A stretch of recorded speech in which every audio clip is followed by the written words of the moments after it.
15절에서 39절 제가 가지고 있는 신약 성경으로는 174페이지에 있습니다. 같이 읽겠습니다. 다음 날 요한이 다시 제자 두 사람과 같이 서 있다가 예수께서 지나가는 것을 보고서 보아라 하나님의 어린 양이다 하고 말하였다. 이 두 제자는 요한의 하는 말을 듣고 예수를 따랐다. 예수께서 돌아와서 그들이 따라오는 것을 보시고 물으셨다. 너희는 무엇을 찾고 있느냐? 그들은 랍비님 어디에 묵고 계십니까? 라고 말하였다. 랍비는 선생님이라는 말이다.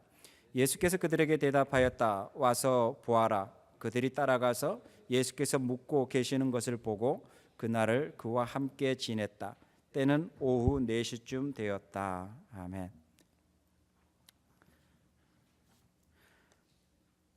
설교 나눈 뒤편에 보면은 이 성경 본문도 조금 나와 있습니다. 이 성경 본문 조금 참조해 주시면 좋고요. 그리고 최 집사님 마이크만 조금만 올려주시면 제가 목이 조금 많이 맛이 가서. 저는 일주일 동안 월요일날 아침 새벽 비행기를 타고 미시간에 있는 칼빈 디알로지컬 세미나리에서 이제 참 만나기 드문 분이죠. 강영한 교수님은 이제 다 은퇴하셨고 서강대에서도 은퇴하시고 만나기 드문 분인데 이제 그분과 같이 일주일 동안 있으면서 믿음이 뭔가에 대한 질문들, 그리고 어떻게 이민교회에서 우리가 정말 이민사회 속에서 어떻게 대한 복음의 본질을 잘 딜리버리 할까, 이런 고민들을 많이 했던 시간이었던 것 같습니다. 그래서 뭐 1번, 2번, 3번, 4번 답을 주는 게 아니라 이제 같이 고민하고 오는 거죠. 같이 고민하고 오는데 저는 지금 생존해 있는 분 중에서 칸트 철학에 대해서는 아주 이분이 참 탁월하다고 생각을 하고 있고, 지금 생존해 있는 부분에서 철학자 두 분을 김영석 교수 지금 연대 종신 이렇게 은퇴하신 지금 거의 100세가 가까이 올 거예요. 그분하고 지금 현재 이 강영한 교수하고 그다음에 이제 손봉호 교수 이 세 사람을 꼽는데, 강영한 교수 같은 경우는 이분 두 분과 좀 다르게 동양과 서양을 모든 것을 다 깊이 공부하신 분이기 때문에 서양만을 알고 있는 게 아니라 동양에 대한 공자 맹자까지도 깊이 알고 있어서 아마 우리에게 전달이 훨씬 더, 서양 사람들에게는 신비로움의 전달이지만 우리들에게는 전달이 조금 더 깊고 이해가 쉽는 그러한 전달입니다. 그렇기 때문에 그분이 이제 오래 사셔야 되겠죠. 어쨌든 간에 그분들의 이런 시간 날 때마다 그분들 옆에서 가르침을 받는 것은 좋은 기회이고 복 중에 하나입니다. 우리 인생에 좋은 멘토를 만나는 것도 얼마나 복 중에 복입니까? 제가 아직도 기억에 남는 좋은 분이 예를 들어서 LA에 왔다 그러면 막 2시간 운전하고 가서 티라도 한 잔 마시면서 교제 나누고 싶은 그런 것처럼 우리 인생에 좋은 신앙의 선배들, 멘토들을 만나는 게 굉장히 복 중에 복입니다. 자, 오늘 이 본문이 예수님과의 제자들의 첫 만남이 시작되는 부분인데, 이 요한복음의 이 본문의 내용은 다른 복음서하고 조금 출발 자체가 다릅니다. 다른 복음서는 선포라고 이야기한다면, 다른 복음서에는 어떤 선포를 설명한다고 이야기한다면, 요한복음은 끊임없이 질문을 하고 그 속에서 예수가 누구인가에 대한 것들을 찾게 만드는 것이 이 요한 저자가 기록한 목적 중에 하나입니다. 그래서 결국은 뭐예요? 무엇을 찾으라는 거예요? 그로 말미암아 예수 그리스도를 믿게 하는 것이 요한복음의 목적이라 그랬죠.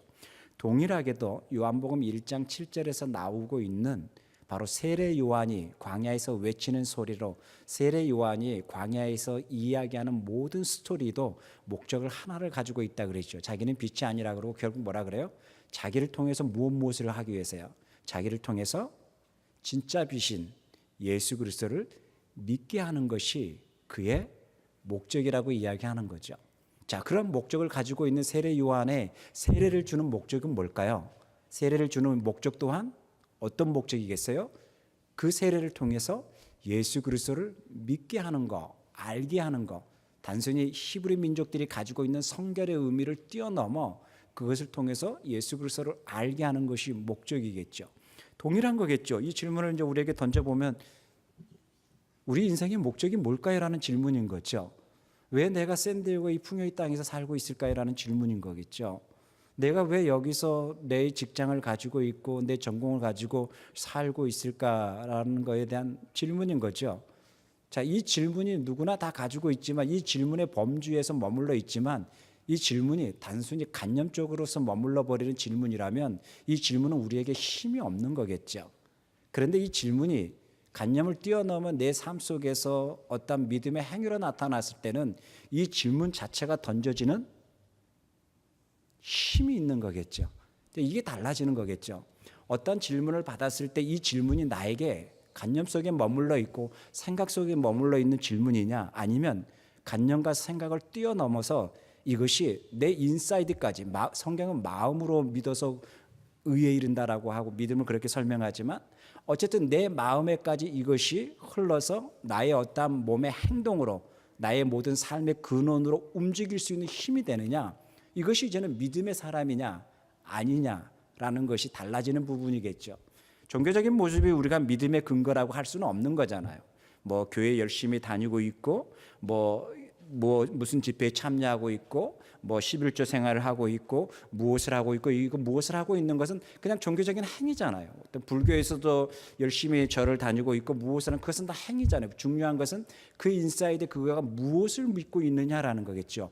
무엇을 믿고 있기에 그의 행동의 근원이 되느냐, 행동의 근거가 되느냐, 그것이 무엇을 믿고 있기에 그가 그런 행동을 하느냐, 그가 무엇을 믿고 있기에 내가 이런 삶을 살고 있느냐라고 하는 근원을 찾아서 가야 되겠죠.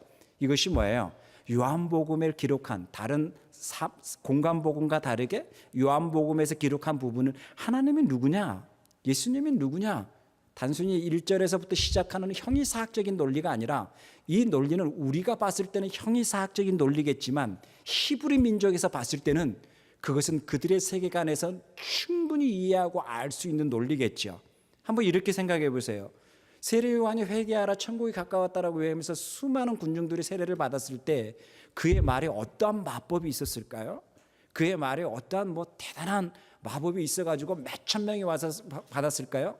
그의 이야기를 들었을 때는 우리는 알지 못하지만, 서구 문명 속에 살고 있고 교육을 받았던 우리는 알고 있지 못하지만 이 시대와 문화 속에서 살고 있었던 이 히브리 민족 속에는 얼마나 갈망함이 있었는지, 얼마나 여호와의 말씀에 대한 외치는 갈망함이 그들이 굶주려 있는지 모습을 보여주는 거겠죠. 그들의 모습의 액션이 뭐예요? 이렇게 질문을 던지잖아요. 우리가 어떻게 해야 됩니까? 우리가 어이할꼬라는 부분이잖아요. 그 말의 의미는 뭐예요? 내가 이렇게 가면 안 되는데 당신이 이렇게 이야기했는데 그러면 내가 어떻게 해야만이 터닝이 될 수 있습니까? 라는 부분이잖아요. 그 부분을 내포하고 있는 게 뭐예요? 내가 어이할꼬라는 부분이잖아요. 이 동일한 부분이 오늘 우리 본문에도 나오는 부분입니다. 요한이 어느 날, 세례 요한이 서 있었는데 예수님이 지나가는 모습을 보게 되는 거죠. 그리고 그 예수님을 향해서 이렇게 이야기를 하죠. 저분이 바로 어린 양이라고 이사야 말씀을 근거로 이야기를 하죠. 자, 39절까지는 우리가 한번 상상을 해보자고요. 세례를 받을 때에 나도 그가 누구인지를 몰랐는데 세례를 받을 때에 나에게 세례를 주라고 명하신 이가 하늘에서부터서 비둘기가 내려오는 것을 보고 성령이 그 위에 머물고 임하는 것을 보고 바로 내가 말하는 이가 그인 줄을 너는 알라라고 이야기했잖아요. 그걸 누구에게 이야기했어요? 군중들에게 이야기했나요? 세례 요한에게 이야기했잖아요. 세례 요한에게 이야기를 해서 세례 요한에게, 저는 예전에 이제 우리 막 대학 청년들 할 때 막 설교할 때 이렇게 멍 때리고 있으면 막 나가라 그랬거든요. 적어라, 성경 찾아라, 이게 내 세포 워킹 좀 시켜라 그러거든요. 무조건 막 아멘 하려고 하지만 그 따위로 아멘 하지 마라 막 했거든요. 그러니까 여러분 성경을 보세요. 우리 지금 성경을 가지고 이야기하니까. 자, 그 속에서 딱 이야기하는 것이 군중이 아니라 세례 요한에게 이야기했잖아요. 그러니까 세례 요한은 누구인지를, 예수를 이제는 알았잖아요. 그 예수를 이제는 군중들 속에, 그리고 수면 위에 많은 사람들에게 그가 누구인가를 첫 번째로 보여주는 거예요. 오늘 본문이라는 거예요. 이해하시겠어요? 자, 첫 번째로 보여주면서 이렇게 이야기합니다. 39절. 저도 헷갈립니다. 29절입니다. 다음 날 요한은 예수께서 자기에게 오시는 것을 보고 보시오, 세상 죄를 지고 가는 하나님의 어린 양입니다 라는 것을 이야기합니다.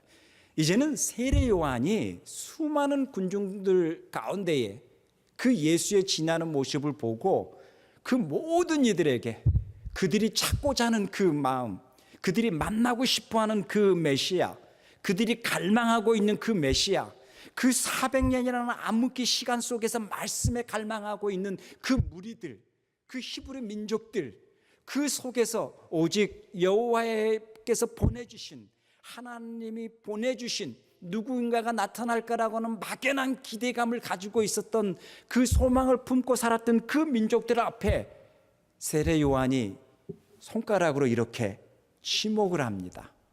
지목을 할 때 뭐라고 이야기한지 아십니까? 보라, 세상 죄를 지고 가는 하나님의 어린 양이라고 지목을 합니다. 아마 우리는 이때까지도 세상 죄를 지고 가는 어린 양이라는 의미가 무엇인지를 우리는 이해하지 못했을 것입니다. 아마 이들 또한, 히브리 민족 또한, 유대 민족 또한 이사야 말씀에서 세상 죄를 지고 가는 하나님의 어린 양이라는 부분을 그들이 말씀은 읽고 해석할 수 있지만 구체적으로 그 의미가 무엇인지는 아마 생각하지 못했을 것입니다. 그것은 이제는 나중에 나오겠지만 어쨌든 세례 요한은 그가 어린 양이라고 지목을 합니다. 그럴 때에 곧바로 나타나는 반응을 한번 보시겠습니까?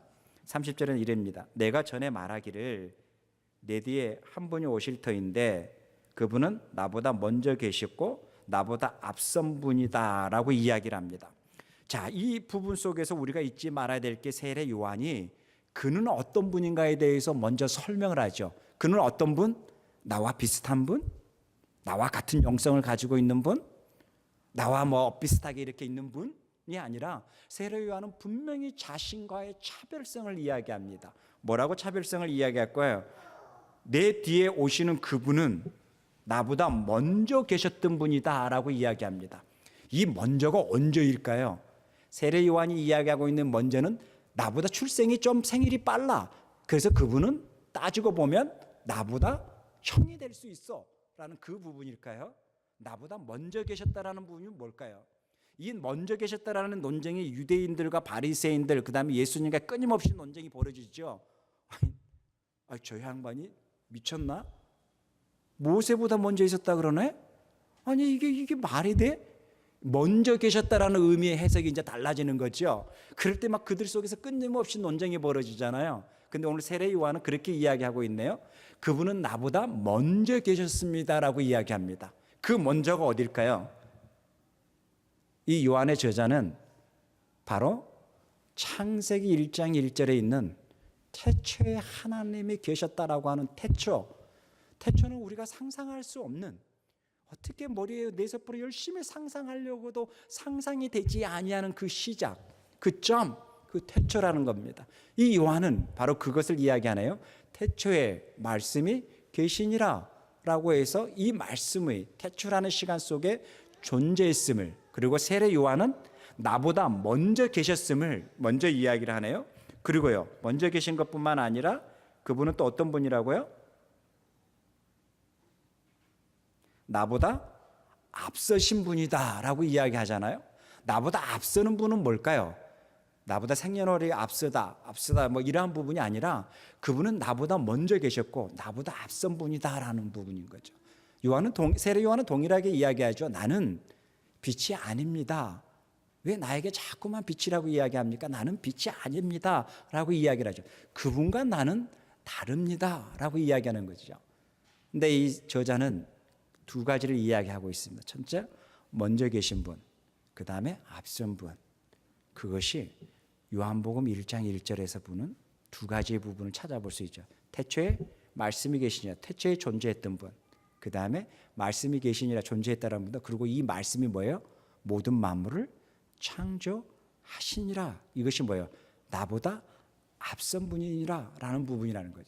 자, 이 개념을 가지고 우리가 조금 생각을 한다면 오늘 이제 본문 35절 이후를 조금 이해할 수 있습니다. 다음 날 요한이 다시 자기 제자 두 사람과 같이 서 있다가 예수께서 지나가는 것을 보고 보아라, 하나님의 어린 양이다 라고 이야기합니다. 하나님의 어린 양이다 라고 했을 때 37절에 보면 그 두 제자는 요한의 말을 듣고 예수를 따라갔다라고 이야기합니다. 이제는 이 요한을 따랐던 제자들이 요한의 이야기를 듣고 그 제자들이 예수를 따라갑니다. 그리고요 38절에 예수께서 돌아서서 그들을 따라오는 것을 보시고 물으셨다. 너희는 무엇을 찾고자 하느냐? 그들은 랍비님 어디에 묵고 계십니까? 라고 이야기합니다. 자, 우리는 이 부분 속에서 38절에 보면 이 제자들이 누구인가에 대해서 구체적인 것은 나중에 40절에 보면 나옵니다. 그러나 여기에 대한 부분에 대해서 우리가 관심을 가져야 될 게 제자가 누구인가, 주인공이 누구인가 라는 부분이 아니라 그들을 따르는 그 무리와 그 다음에 예수님과의 대화를 우리가 조금 더 생각해 봤으면 좋겠습니다. 자, 두 제자가 요한의 말을 듣고 예수를 뒤따르고 있습니다. 그리고 예수님께서는 그 따르는 제자를 보시고 예수님이 첫 번째로 제자에게 던지는 질문입니다. 그 질문이 뭐예요? 너희는 무엇을 찾고 있느냐라는 질문입니다. 너는 무엇을 찾고자 하느냐? 너는 무엇을 찾고 있느냐? 혹은 너는 무엇을 구하느냐라는 질문을 합니다. 단순히 어떤 진리에 대해서 갈망함이 있을 수도 있겠고 단순한 어떤 목적을 가지고 있어 갈 수 있겠지만 예수님의 질문은 그겁니다. 너는 무엇을 구하느냐라는 겁니다. 너는 무엇을 찾고자 하는 거죠. 이 동일한 질문은 끊임없이 공간복음 속에서 나옵니다. 우리가 무엇을 구해야 됩니까? 라는 질문. 그래서 주기도문의 기도뿐만 아니라 우리는 어떻게 기도해야 됩니까? 라고 하는 이 부분. 우리는 무엇을 구하고 가야 됩니까? 라고 하는 이 부분. 이 부분 속에서 예수님이 그들에게 던지는 또 다른 질문이 있습니다. 그리고 예수님이 그들에게 이야기합니다. 먹고 마시는 것을 구하는 게 아니라 더 높은 가치, 더 가치 있는 것, 더 우리가 살아야 될 목적, 지향점, 어떠한 목적이 있는가를 우리가 찾아야 된다라는 부분입니다. 만약에 먹고 마시는 부분의 물질의 개념 속에서 있는 데라면 우리는 어디서 태어났습니까? 우리는 물질에 통해서 태어난 존재라면 먹고 마시는 존재로 모든 것이 끝나겠지만 우리의 존재가 성경에서는 선언하지 않습니까? 우리의 존재가 어떤 존재입니까? 우리의 존재는 하나님으로부터서 태어난 사람들, 이것이 뭐예요? 출발의 존재가 아닐까요? 난자와 전자가 만나서 태어나고 그 논리보다 우리가 조금 더 다르게 논리로 접근한다면 결국 우리의 출발은 어디서부터서 왔을까요? 라는 거예요. 우리의 출발은 결국 흙이라는 것과 물질이라는 부분과 가장 중요한 하나님의 생기라는 부분, 하나님의 영혼이라는 부분이 융합됐을 때에 가장 가치 있고 의미 있는 그리고 본질을 회복할 수 있는 부분이 아니겠어요? 바로 이 부분 속에서 예수님이 던지는 질문을 한번 생각합시다. 무엇을 찾고 있느냐라는 거예요. 그러고 난 다음에 39절까지 이렇게 쭉 보면 예수님이 무엇을 찾고 있느냐라고 했을 때 그 제자들이 또 이렇게 질문을 던지네요. 뭐라고 질문을 던집니까? 랍비님 어디에 묵고 계십니까? 라는 부분입니다. 예수님이 질문을 던졌네요. 그리고 또한 제자들 또한 질문을 던지네요. 예수님 어디에 묵고 계십니까? 라고 이야기합니다. 랍비의 의미는 선생이다 라고 성경에 나옵니다. 그러고 난 다음에 39절에 대해서 구체적으로 어떤 그 38절과 39절 사이에 비트윈 사이에 그 밤에 그들이 무엇을 논했으며 어떤 이야기를 했으며 어떤 결과가 있는지에 대해서는 구체적으로 나와 있지를 않습니다. 그러고 난 다음에 40절에 결과가 나와 있습니다. 그러면 이 결과를 가지고 그 앞에 비트윈 사이에 무엇이 있었는가를 우리가 알 수 있는 거겠죠. 결과에 보면 뭘까요? 40절에 요한의 말을 듣고 예수를 따라갔던 두 사람 가운데 한 사람은 시몬 베드로와 형제인 안드레였습니다 라고 합니다. 그러고 난 다음에 41절 이 사람은 먼저 자기 형 시몬을 만나서 말하였다. 우리가 메시아를 만났다. 메시아는 그리스도라는 말이다 라는 겁니다. 자, 그러면 이제는 우리가 이 40절과 41절을 가지고 그들이 왜 따라갔는가를 이제는 우리가 알아볼 수 있고, 그리고 그 밤에 그들이 예수님과 어떤 이야기를 했는가를 우리가 추론해 볼 수 있잖아요. 왜냐하면 41절에 그 결과물이 나와 있으니까. 41절에 뭐예요? 그 형제에게 가서 우리가 드디어 만나고 싶어하고 우리가 기다렸던 그 메시아를 만났다라고 이야기하는 것은 앞에 뭐가 있었기 때문에요. 단순히 큰 집회에서 병자가 낫는 것들을 보았기 때문에 그런 결과물이 나왔을까? 그렇지는 않았을 거 아니에요. 39절과 40절에 보면 그들이 한밤에 같이 있어서 머물러 있다라는 것을 우리가 추측할 수 있고, 그 있는 시간 동안에 각자가 방에서 잤다라는 게 아니라 얼마나 많은 이야기가, 그리고 그 제자들 또한 예수님에게 얼마나 많은 질문을 던졌겠습니까? 지금 우리는 메시아를 기다리고 있습니다. 단순히 메시아가 어떠한 것이 아니라 정말 우리의 아픔을 이해할 수 있고 우리들을 충분히 할 수 있는 그 메시아, 우리가 갈망하고 있는 그 메시아를 기다리고 있습니다라고 이야기했을 정도면 얼마나 많은 이야기를 했겠습니까? 그 가운데 한 제자는 이런 이야기도 하지 않았겠습니까? 예수님과 있으면서, 예수님, 세상에 우리는 말씀이 갈급해가지고 해당에 가는데 바리새인들은 절대 말씀을 우리에게 가르쳐주지도 않습니다. 그들은 맨날 헌금하라고 앉아있고 맨날 양바치라고 앉아있고 맨날 뭐 이렇게 이야기하고 있지, 우리는 그 랍비를 통해서 말씀을 배우고 싶은데 가르쳐주는 이가 없습니다 라고 하면서 어떤 이는 막 그런 이야기도 했을 거 아닙니까? 그러면서 또 어떤 이는 정말 우리 민족의 메시아가 오긴 오는 겁니까? 라고 하면서 얼마나 그 밤에 많이 이야기를 했겠습니까? 또 이런 이야기 했다고 어디 가서 하지 마시고 그냥 추측이란 말이에요. 추측. 이해하시죠? 자, 그 속에서 충분히 결과물이 있었기 때문에 결과물이 뭐예요? 그 형제를 만나가지고 나는 메시아를 만났다 라고 하는 겁니다. 자, 우리 신앙에 대한 부분 속에서 어떤 사람이 믿음이 있느냐 믿음이 없느냐라고, 여러분 산단논법이라고 아시죠? 산단논법이라는 게 뭐냐면 1단과 2단과 3단이 있는데, 1단은 믿음이 있다, 열심히 종교 생활하고 믿음 있는 생활을 한다. 2단에서 그 사람이 사회적인 할당도 하고 열심히 모든 것을 한다. 그런데 3단에 뭐가 있어요? 그에게는 선이 없고 어떤 결과물이 그렇다면 우리가 1단과 2단에서 이야기하고 있는 믿음이 믿음이다라고 하는 이 꼴을 성립할 수 있을까요? 성립하기는 힘들잖아요. 그런데 이런 사람이 있네요. 우리가 보기에는 별로 뭐 교회 생활도 똑바로 하는 것 같지도 않고, 근데 똑바로 하지 않는다라는 전통적인 개념은 교회에서 봉사하지 않고 뭐 이런 의미 아니겠어요?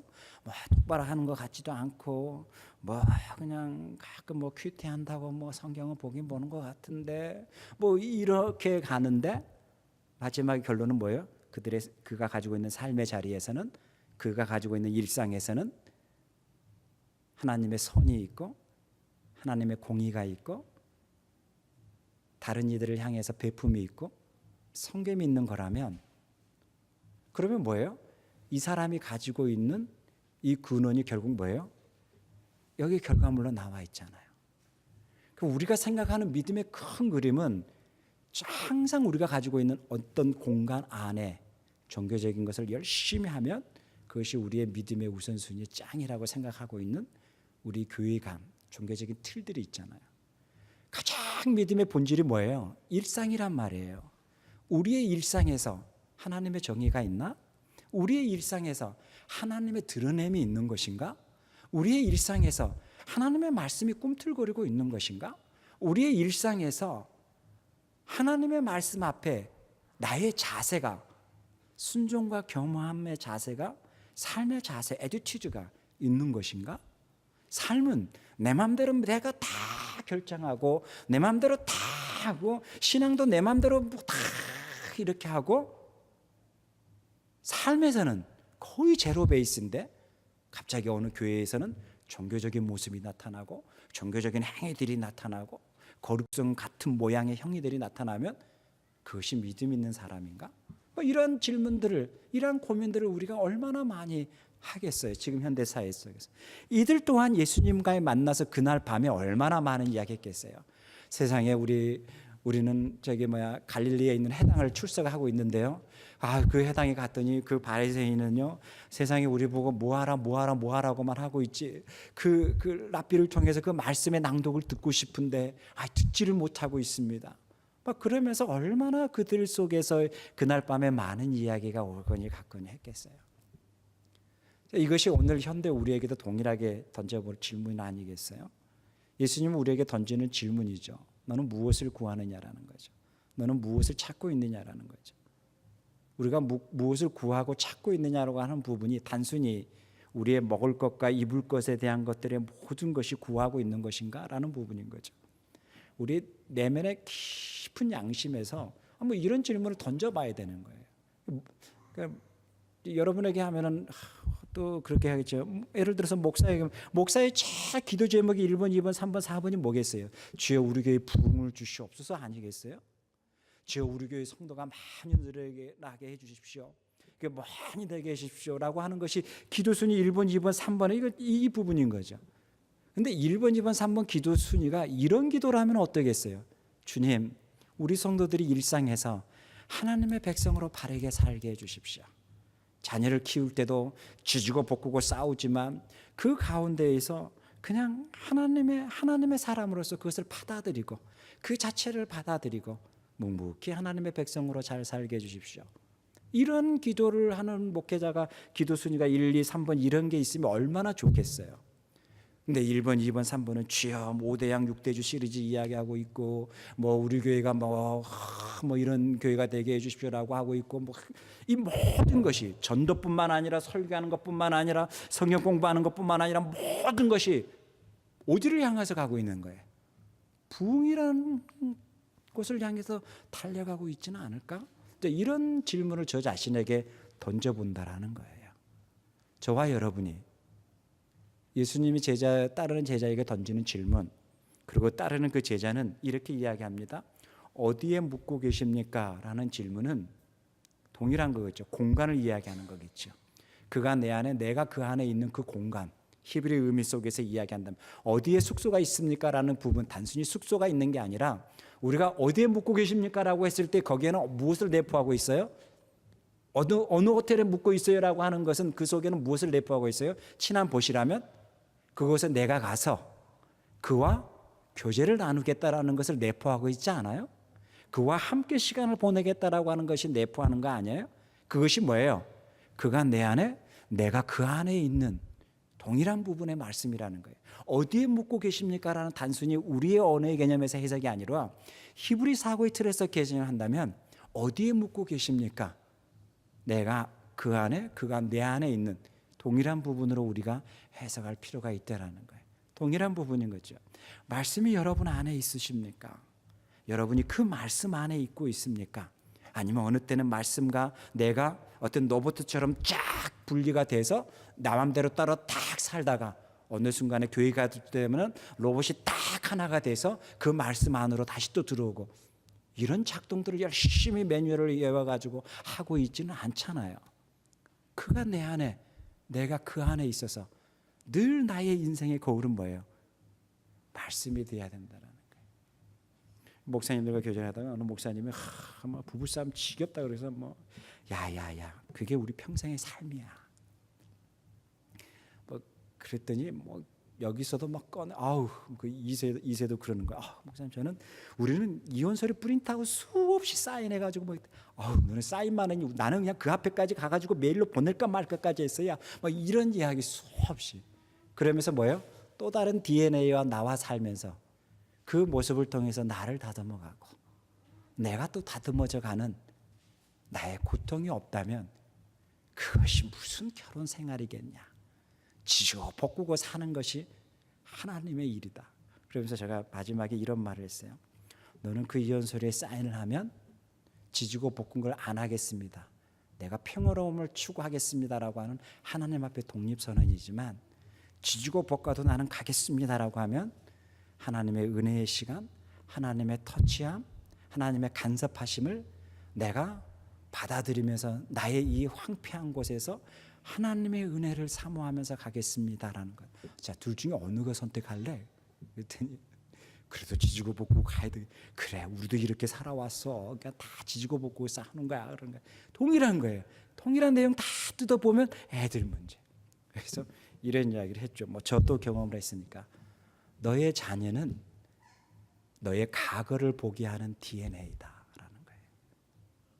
그리고 너의 자녀는 자신의 미래를 보게 하는 것이 바로 너의 모습이다라는 거예요. 이 모습을 서로 공존해 가지 아니하면 항상 우리는 다른 사람을 향해서 화를 쏠 준비를 가고 있는 것이 우리들의 모습이다. 성경은 그것을 우리들에게 날마다, 그래서 우리가 환난과 핍박이 뭐 다른 게 아니다.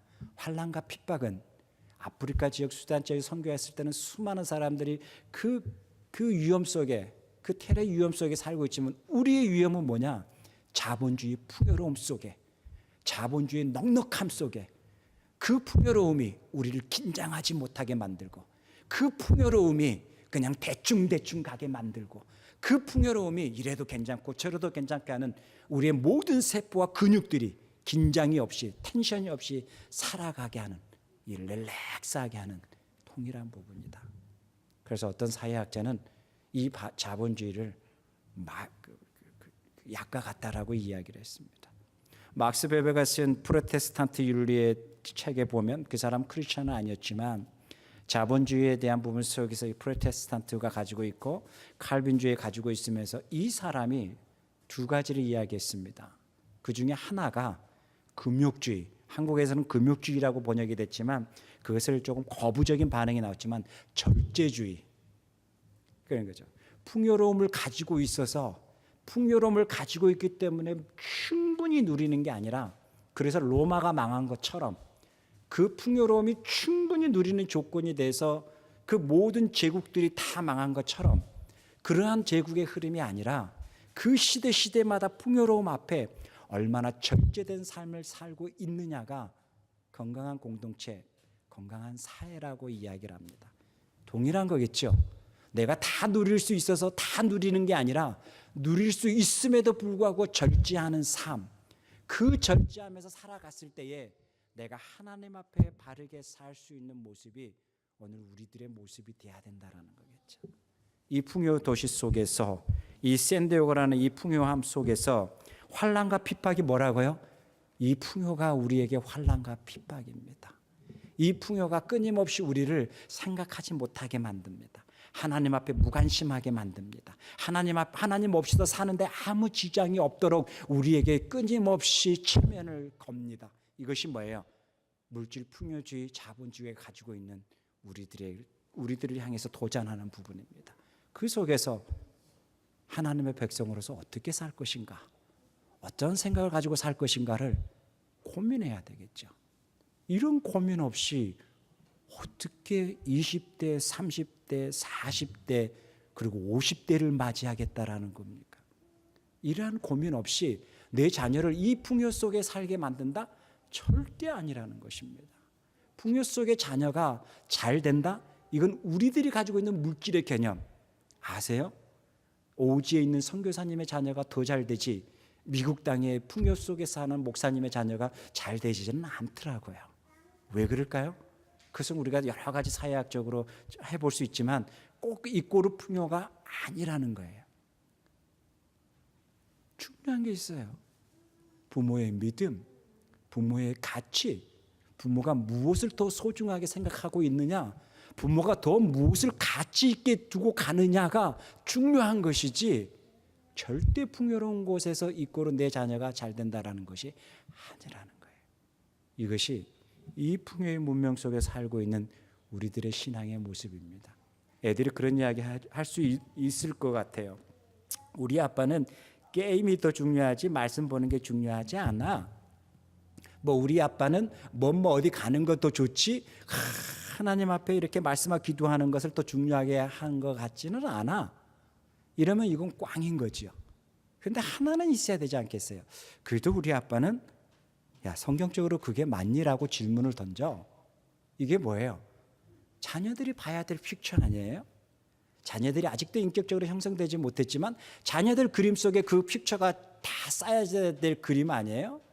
자녀들은 설득되는 게 아니라 스폰지처럼 흡수되지만 이 흡수될 때 무엇을 흡수했을 것 같아요? 하나님 앞에 고민하고 있는 내 엄마 아빠의 그림들이 내 자녀 앞에 하나의 픽처로, 그림으로서 스며들어야 되지 않겠어요? 아니야, 이건 바르지 않아, 이렇게 하면 안 돼 라고 하는 것이 자녀가 가지고 있는 부분 속에서 그림으로 습득돼야 되지 않겠어요?